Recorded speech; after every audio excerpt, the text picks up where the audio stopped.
Hey, y'all. Welcome to episode 27 of the Growing Space podcast. In today's episode, I am going to answer some of your questions that I have received so far about spring planting.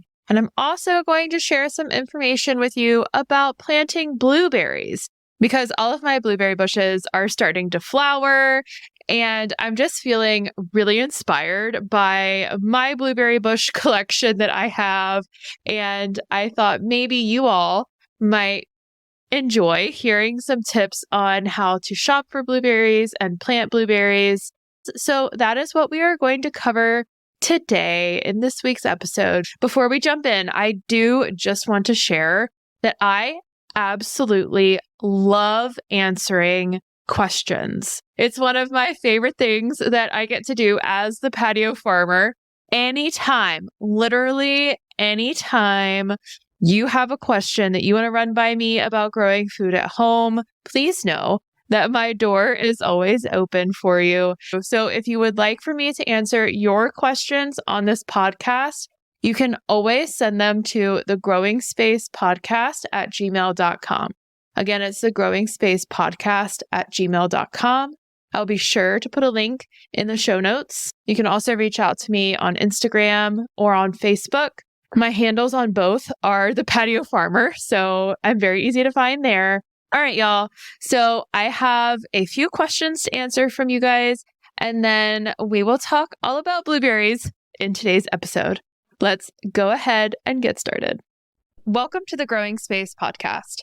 I'm your host, Farmer Erin, owner of the Patio Farmer, and I believe that no matter what size space you have, you can grow food at home. Tune in every Tuesday as I share my best tips, tricks, and encouragement for tending to homegrown edible plants. I'm here to support your food growing journey.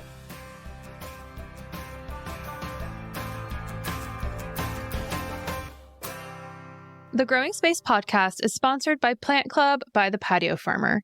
Plant Club by the Patio Farmer is a monthly subscription service I started in 2020. It's a membership-based opportunity to take your growing journey to the next level. With 4 different membership options, you get to decide the amount and kind of support that's right for you. All Plant Club members receive access to my online community through a platform called Circle. Having access to this platform allows members to share pictures, ask questions, celebrate harvests, and get to know each other. All Plant Club members also have access to free seeds each month, along with information on how to plant and tend to their crops, with seeding instructions and downloadable resources from the Patio Farmers Resource Library. Membership starts at just $14 a month. Join Plant Club today by visiting my website, thepatiofarmer.com/membership.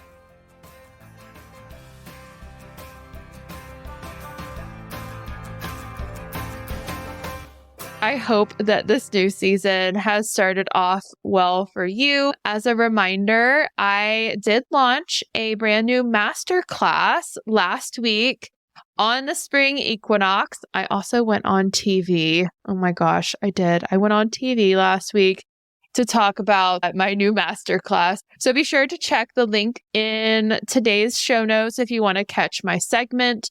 And I will also put the link directly to my masterclass if you would like to take a look and sign up for that. It's really great. I love it. And I think you will too, especially if you're looking to really hone in on some key elements to success. My masterclass is called the 6 S's to Success. And I literally walk you through every single thing that I could think about related to scoping sunlight, understanding how your perspective of the sun changes in your growing space throughout the year, throughout the seasons.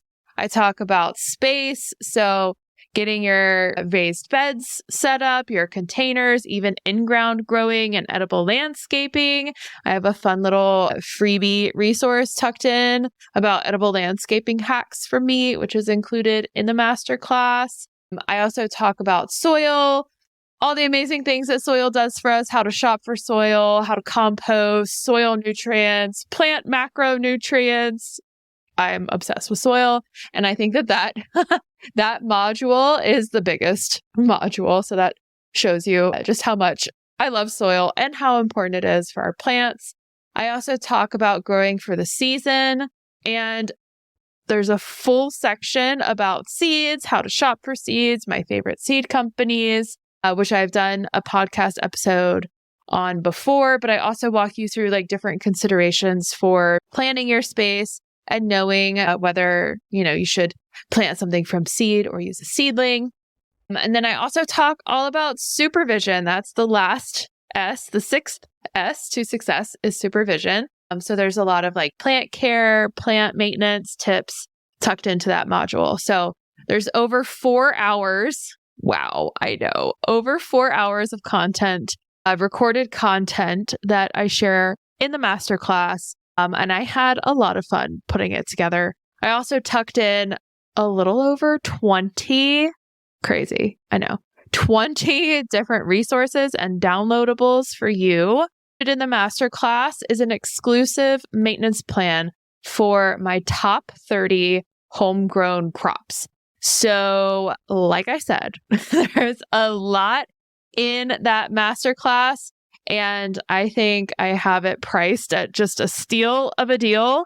So be sure to check that link in today's show notes. And I would love to see you in the masterclass and help you be as successful as possible this year in your growing space. The masterclass is accessible to anyone, anywhere.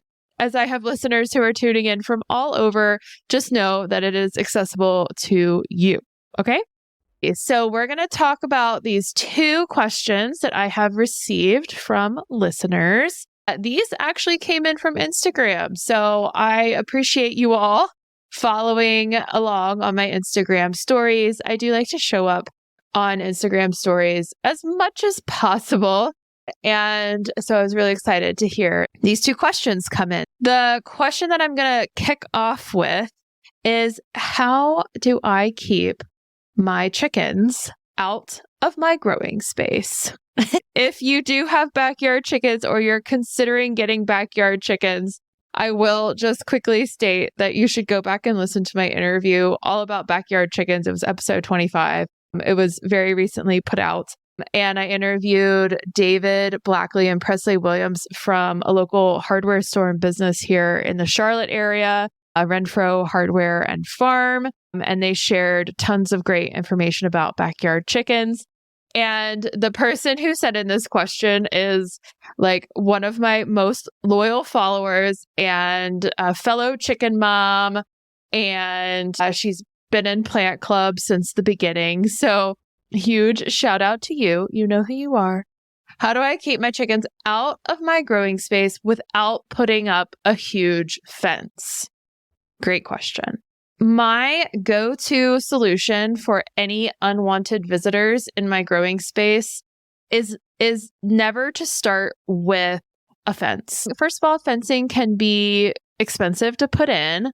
And sometimes, depending on your space, putting up fencing makes it more challenging for you to get in. It can reduce the amount of space that you have to be growing in. So sometimes putting up that barrier is just not the best solution. For example, even if you put up a fence, chickens can fly. They don't do it often, but they can fly and they can, jump around and get into spaces. Even if there's fencing, squirrels will also, climb and get into things, even if there's fencing. Fencing is usually helpful for like deer. Obviously, a really tall fence is helpful for deer, usually like 8 to 9 feet for deer. And then with squirrels, if you're putting up fencing, then you also need to put netting over the fence to keep them out because, of course, they'll climb up and jump in. Fencing, sometimes this is the best solution for space. But it's not usually where I like to start. Usually where I like to start is with companion planting. Now, if this term is new to you, then we can just review quickly what companion planting is, or some crops that are great companion plants for all kinds of different animals. Big animals and the tiniest of animals are your herbs, especially an herb that has a fragrant flower on it.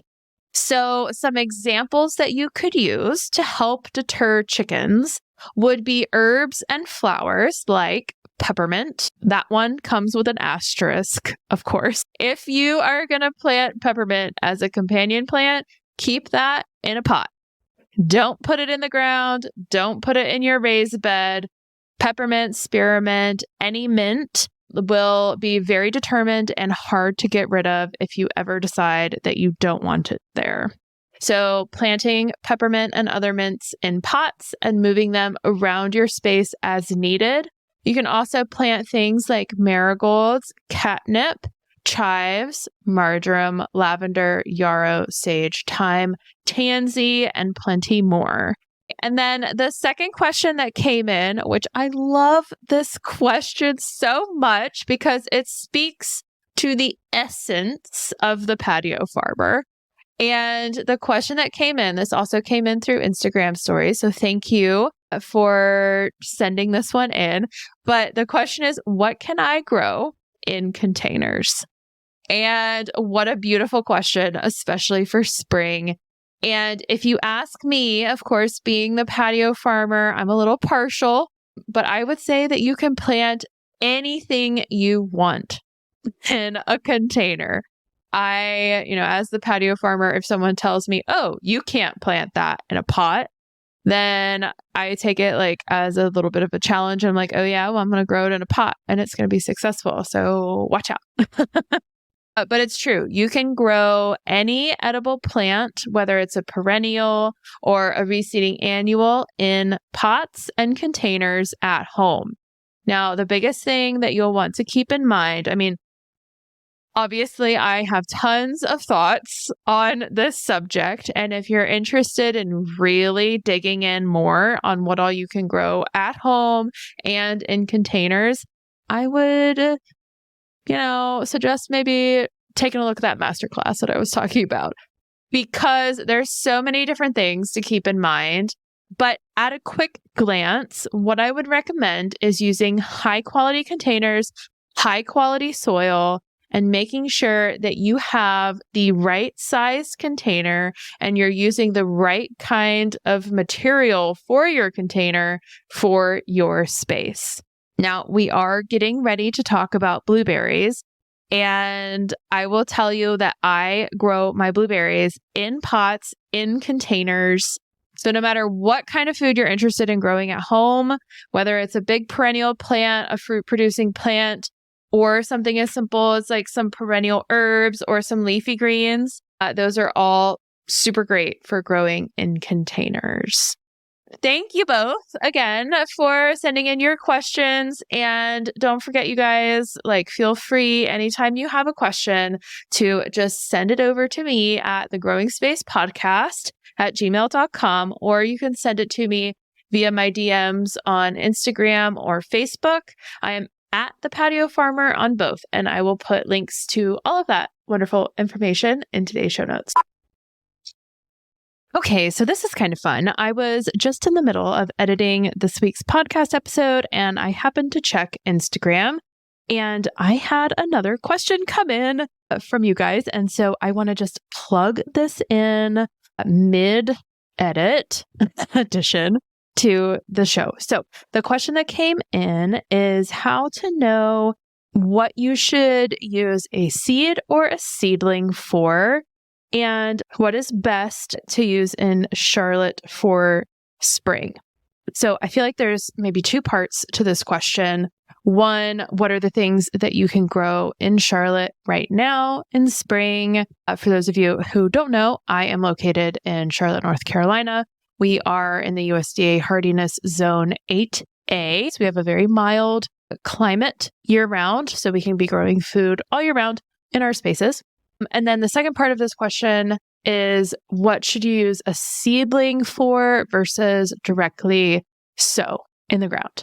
This is a great question. I get this question all the time, and I never get tired of answering it because I love seeding and obviously working with plants. So to keep this answer short and sweet, what you can plant in the spring, in the cool seasons, are your leafy greens, your root vegetables, your bulb vegetables, and any of your herbs except for basil. The reason why you can plant all of those things in the cool seasons is because they survive a frost. So if we get a late season frost, you don't have to worry about covering any of your leafy greens, roots, bulbs, herbs, etc., except for basil, if you have that growing. Now, my general rule of thumb whenever I am planting is to use seeds, to directly sow seeds as much as possible.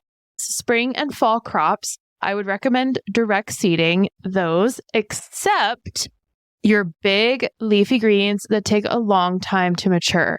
So things like broccoli, cauliflower, cabbage, Brussels sprouts, especially if you're planting those now. So this episode is going out at the end of March. I would definitely use seedlings for those, plus any perennial herbs. So I hope that helps. And I'm glad that I saw this question before scheduling the episode to go out. Thank you for sending that in.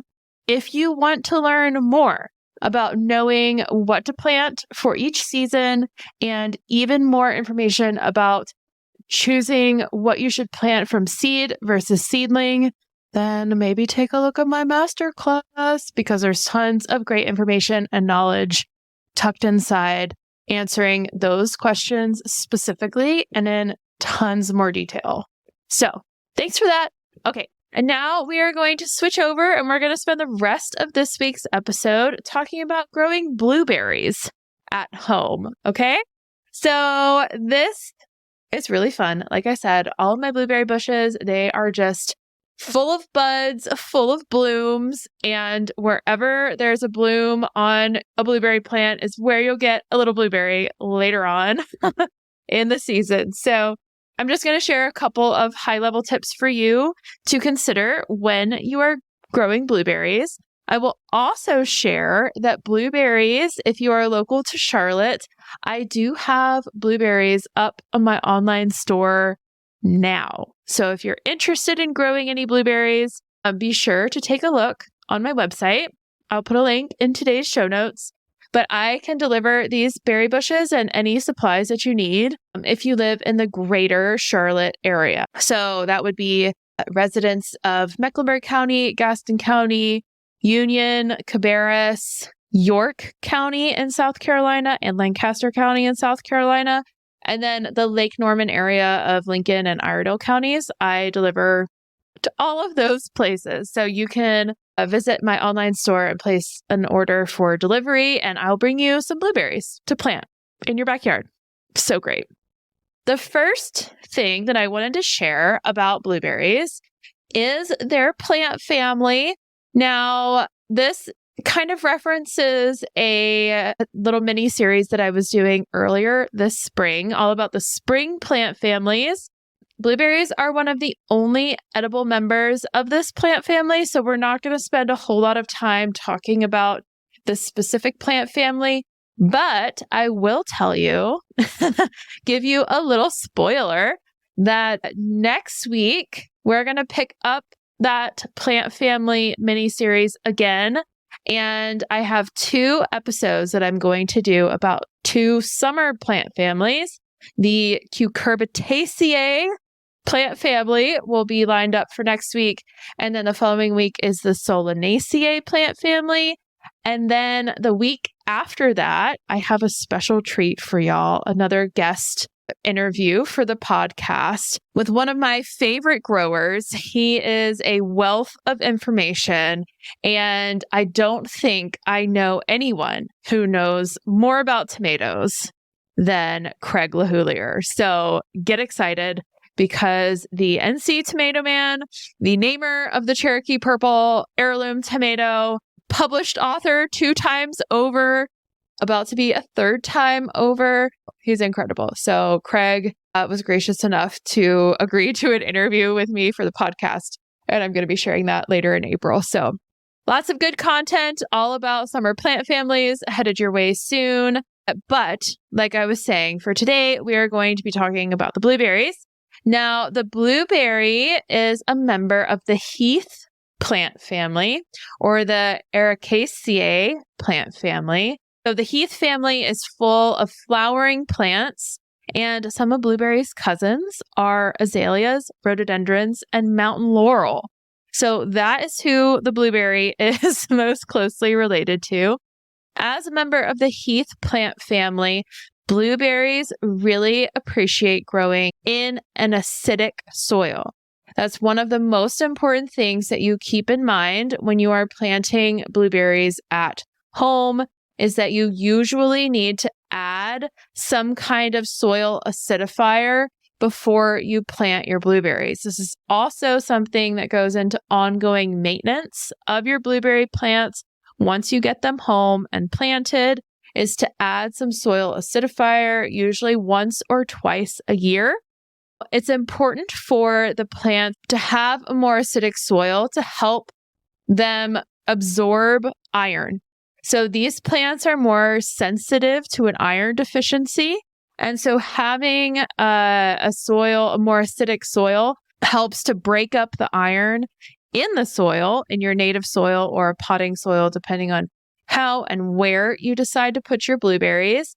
But it makes the iron content in the soil more accessible to the plant. And it's pretty easy to find a soil acidifier. The most common soil amendment that's used is sulfur, which, that sulfur, like rotten egg sulfur. You can get a pretty clean source of sulfur from any hardware store. If you find the brand Espoma, which is a certified organic brand and product, so it's safe to use in organic production.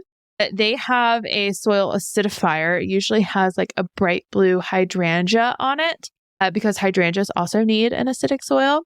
You can use that if you like. I like to use a certified organic plant-based plant food, which I have tucked in on my online store as well. So if you're looking at my blueberry bushes, make sure you pick up some blueberry food as well.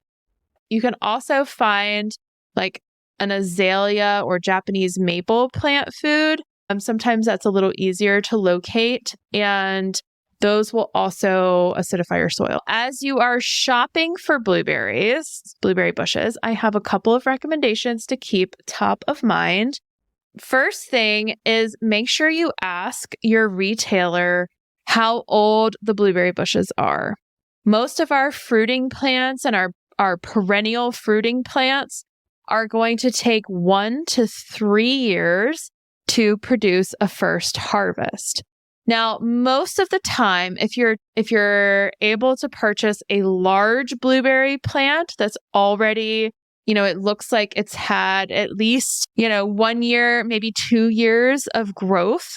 And usually these plants would be somewhere between 2 and 4 feet tall when you bring them home. Usually that's a good indication that your plant is pretty mature and you might even get blueberries after you plant it this. So if you can ask how old the blueberry bush is that you're about to purchase, then that can help adjust your expectations for when you'll see fruit for the first time. And obviously the older the blueberry bush is, that could have an impact on how much you're paying for the blueberry bush, but it also means that you're going to get more berries right after you plant it. Anytime you do any transplanting, you will have a little bit of transplant shock. So no matter how old the blueberry bush is, even if it's a 3-year-old plant and you plant it this spring, you can expect a little less production just because of that transfer from pot to in the ground or wherever you're growing your blueberries. Another thing that I would just like to call out is that blueberries are usually featured on the Environmental Working Group's list for the Dirty Dozens. When we buy blueberries, that are not certified organic, they have been sprayed heavily with pesticides and herbicides. So just keep that in mind. I like to mention that's a good plug, a good motivation for growing your own blueberries at home. And if at all possible, trying to find certified organic blueberry plants to start out with. All of the plants that I have listed on my online store are certified organic, so you don't have to worry about that from me. But as you're shopping, just see if you can find an organic plant. Help keep those toxins out of your body, help keep your liver and all of your other body systems happy and not having to work as hard, and help you absorb all of those beautiful nutrients so much better and so much more efficiently. Two more things to keep in mind as you are shopping for blueberries. It's generally recommended that you plant at least 2 blueberry bushes, and this is for pollination reasons. Blueberries are actually self-pollinating.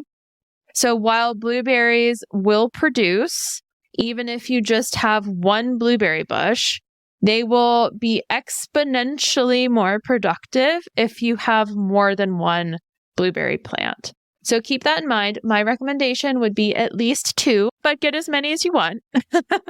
When you plant blueberries at home, you want to space them every 6 feet minimum. You can plant them a little wider apart, but 6 feet is usually a good spacing for blueberries. You can also plant blueberries in the ground directly. They love our, and I say our, for those of you who are new to the show, welcome. Also, I am based in Charlotte, North Carolina, and we are blessed with super heavy clay soil, which is actually really high in iron, which the blueberries like, but it's a really compact soil as well. But blueberries still thrive in the clay soil. I've never had an issue with growing blueberries directly in the ground here in the Carolinas. So blueberries can be planted directly in the ground. They can also be planted in large containers or grow bags. That's usually where I put my perennial plants, and most of my blueberries are in 20-gallon big grow bags, and I love having my blueberries in those grow bags. You can plant blueberries in raised beds, but just remember that as perennial plants, they like to take up space and continue growing. Maybe you want to save that real estate in your raised beds to more intensive, faster growing crops that tend to have a little bit more high needs, like your seasonal vegetable rotation. So just something to keep in mind there. Another thing to be aware of when it comes to blueberries and shopping for blueberries is the time in the blueberry season in which those specific varieties or the specific variety that you're purchasing will produce fruit.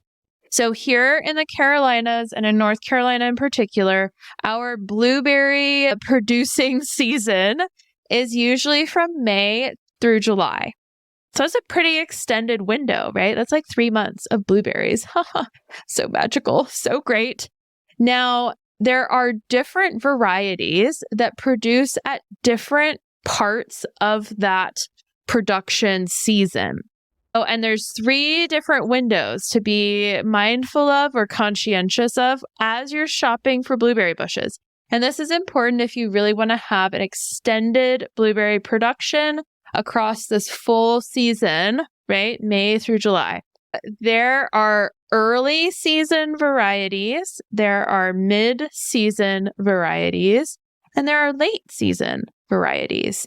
If you're going to plant 2 blueberry bushes, maybe you consider doing an early season and a late season. Sometimes you can even get varieties that are early mid-season, like early/mid-season in the one variety, and then a mid/late season variety. That would be the best of both worlds because you have an early season that stretches into the mid-season, and then you have a mid-season plant that then stretches into the late season for production. So just play around with that. Of course, if you wanted to do all early seasons, you could. If you wanted to do all mid-seasons or all late seasons, you can definitely do that. But just know that different varieties of blueberries will mature at different points throughout that season. When you go to plant your blueberries, you want to dig a hole that is twice the width of the container that the berry bush is coming in, but the same depth. So you don't need to bury the plant super deeply in the soil. You want to plant it at the soil line. And you do want to make sure that you've loosened the soil around, where the root ball is going to be nested so that the roots have easy access to fresh, loose soil as they get established. Blueberries do benefit from being in a slightly sandy, well-draining soil. So sometimes, people will add a little bit of sand to the bottom of the hole that they dig. That's not really required, but you can if you would like to. And then making sure that there's just that nice width around that nice wide hole, that you're putting your berry bush in and then filling with soil to get it settled. I usually like to add the soil acidifier to the bottom of the hole that I dig and kind of mix it in with some of the native soil. You can also use a couple handfuls of fresh potting soil if you'd like. And then I go ahead and cover and settle in the plant, maybe put a little bit more fresh potting soil on top. Then I usually do a sprinkle of the soil acidifier right on top of the freshly tucked in blueberry bush. And then I will usually put some kind of mulch around the top, whether it's leaves that have fallen from the fall, or if you want to get some pine needles. Pine needles are a great mulch for blueberry bushes because they also help to acidify the soil. But yeah, and then just water it in. Usually once your blueberries are planted, you want to water them maybe every other day for like the first week or two. If you are growing them in grow bags, you'll want to water them every other day, kind of ongoing at a minimum. When it comes to blueberry care, because they're perennials, they're super easygoing. They just need, a feeding of that soil acidifier and a little compost, maybe once or twice a year. I usually like to feed my blueberries in the spring, and then like late summer, I'll do another feeding just to help them get prepared for the winter and a little bit of a hibernation. Blueberries will generally lose their leaves in the winter, so don't worry if your plant does that. First, they usually turn like a reddish purple color, which is really pretty in the fall, and then they'll drop their leaves and go dormant for the winter season, and then they'll start budding, showing signs of life in early March, really. So it's exciting. Blueberry blossoms are sensitive to frost, but not a light freeze. I'm not terribly concerned about like a night where it dips to 32 or even down to 30 degrees. Blueberries are usually just fine if they're left uncovered. However, if it does dip below 30 degrees or you get a hard freeze and you have buds on your plants, you would want to cover those up for sure. After your plants have been growing in your growing space for 2 to 3 years, I would recommend pruning them in the fall or early spring. But, as a perennial plant, there are going to be parts of the plant that kind of lose productivity over time, and pruning is a great opportunity to go in and cut those less productive parts of the plant so that the remaining plant can put energy and life into the more productive parts of the plant. Other than that, they're pretty like hands-off, low-key plants to grow. So if you have the space and you're interested, I would highly recommend growing some blueberries this season. If you have listened to the show in the past, then you will know that at the end of every episode, I like to share just a fun little fact or a tidbit of information that can be related to growing plants for the season. Sometimes it's tangentially related, and sometimes it's just something fun that I feel like sharing with you all. And I have a feeling that there are several of you listening to this podcast who might identify under the term homesteader. So this little fun fact goes out to all of the aspiring homesteaders out there, or those who like to make things for themselves or grow their own things. And this is inspired by a symposium, an event that I went to on Sunday, this past Sunday. It was with an organization called the Piedmont Culinary Guild, which is an organization that connects chefs and farmers where I live. I have been a professional member of the organization since 2017 and was asked actually to present on Sunday, which was a lot of fun. talked all about tomatoes. It was a blast. But my partner came with me and he attended a fermentation class and learned all about kombucha making, which we have done in the past, but he hasn't been super hands-on with that. So he learned all about kombucha, which was really fun for him. And he also learned how to make homemade vinegar, and he attended a workshop on sourdough. So I am happy to report I am recording this on Monday, so the day after attending this symposium, that we now have cultures that have been fed and are thriving on our kitchen counter for kombucha, red wine vinegar, and sourdough. But big shout out to all of the attendees and workshop leaders from that event. That was a digression, and I apologize. The fun fact to share with you is the acronym SCOBY. For those of you who have practiced making kombucha before, then you know what SCOBY is. But for those of you who have not made kombucha at home, but maybe have sampled kombucha or enjoy drinking kombucha, this might be new to you. If you're like, I don't know what kombucha is and what the heck is a SCOBY? Kombucha is a fermented tea drink. It's non-alcoholic. There's no alcohol in, or there's like trace amounts of alcohol present in kombucha, but it's not going to make you tipsy or anything like that if you drink it. But it is a process in which you ferment a sweetened tea, usually black tea, and you have a little SCOBY, or a symbiotic culture of bacteria and yeast. So that's SCOBY. The symbiotic culture of bacteria and yeast spells SCOBY, or the acronym SCOBY. But that is what lives in your sweet tea and consumes all of the sugar and digests them and produces these wonderful enzymes that are probiotics and really good for your tummy, which is the main benefit of drinking kombucha, in addition to that it's just really tasty. So there you go. That is your fun fact for today, all about SCOBY and kombucha and fermenting things at home on your kitchen counter. I would love to know if any of you listening also have SCOBYs, also brew your own kombucha. I'm always looking to connect with others who are doing similar things, so let me know if you are. And thank you for tuning into this week's episode of the Growing Space podcast. Like I mentioned already in the show, next week we are going to pick up with our Meet the Plant Families mini-series. I told you guys we weren't done with this yet for this year. And we're going to learn all about the Cucurbitaceae plant family. So lots of good stuff headed your way to help get you ready for summer and all of the magical things that you're going to be growing this year. I am just so excited for you, for all of us. And we'll see you again next week.